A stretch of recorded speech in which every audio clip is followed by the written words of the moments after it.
Hi, I'm Sheree, founder of Be Kind to All. Welcome to the Business Case for Kindness. I believe that all employees deserve to be treated as equal, and I believe that discrimination, no matter what the reason, can no longer be tolerated in business. This week, we're going to do a recap of episodes 6 through 10.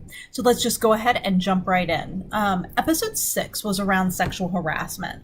I told you guys while working at my last job, I overheard men in the halls commenting on my breasts and even saying that they were bigger than my brain. I heard that a few times in my lifetime. I was also touched inappropriately by a drunk senior leader at a work event. And I was told by my friend who witnessed it that it was okay. You see, she believed that men could do no wrong and that it was a compliment that he touched me. So in her eyes, my senior leader touching my inner thigh, even though I told him no, was not a big deal. And I didn't understand why she felt that way.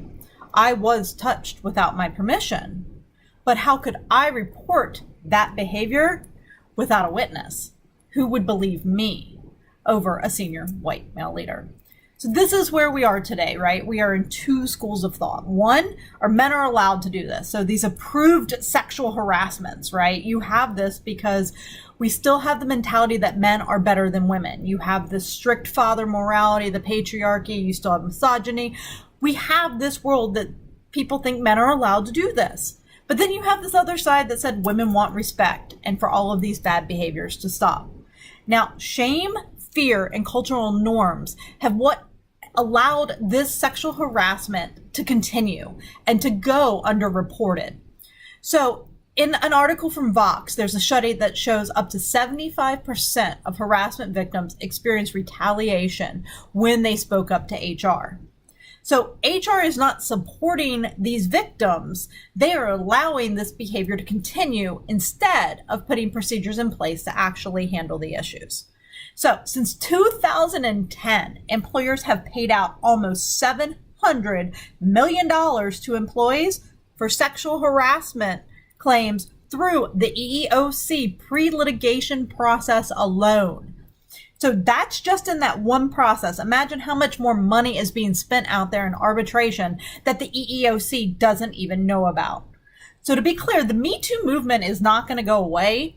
And I am setting an example by sharing my story with you. You know, we cannot be quiet any longer. We've got to share our experiences because not sharing is what got us to this point. The more we know, the more we can understand, the more we can grow.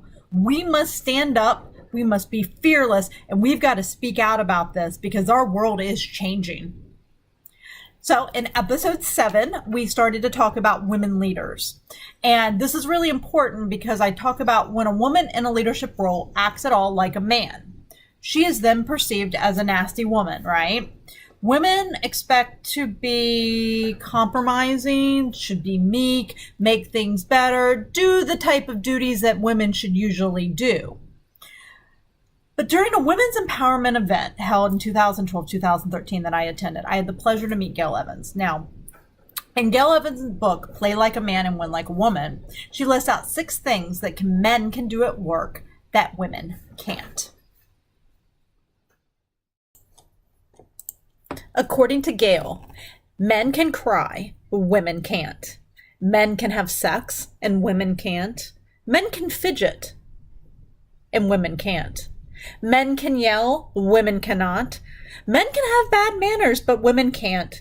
And men can be ugly, and women can't. Seriously, this is what women in leadership have been told. Can you see what's wrong with this picture? So why does a woman have to change to win in business? And why do women want women to change to be more like men? Why is it easier for a woman to change? Why can't a man change? You know, we have these double standards and it is time that we stop them.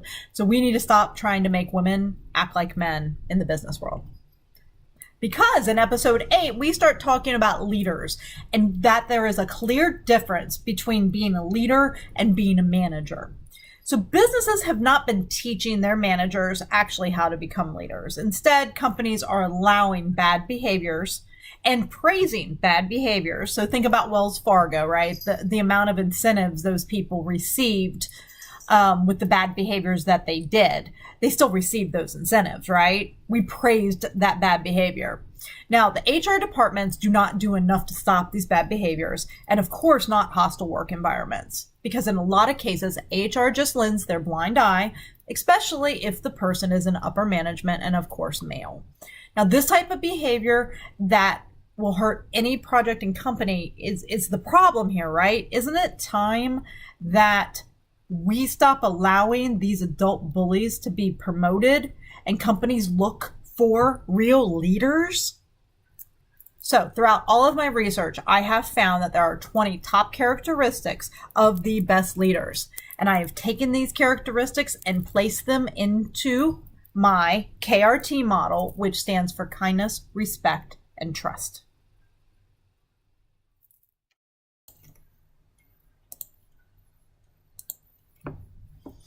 Kindness, there are 8 characteristics: humility and empathy, listen before speaking, build a relationship with your employees, authentic and genuine, knows how to handle problems and conflicts without yelling.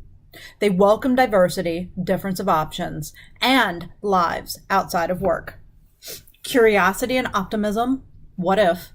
And they have fun, they're creative, and they celebrate successes. Respect has 9 characteristics. Honest and truthful, has their team's back, they care about their employees' careers. They coach and they teach, they don't dictate. They respect all employees and they do not scold in public. They're responsible, they follow through and they explain the why. They keep their promises, in other words, integrity. They motivate and inspire others and they build ownership. Their confidence, and they don't play the blame game and they share credit with their team. And lastly, 3 characteristics fall under trust. They want change. They stick to their convictions and they make them proud, and they delegate.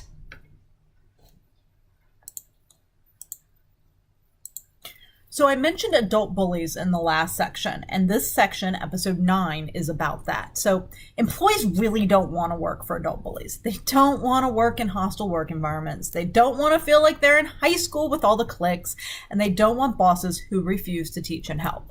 They want someone who to connect with them and to treat them with kindness and respect, right? We talked about that, the KRT model.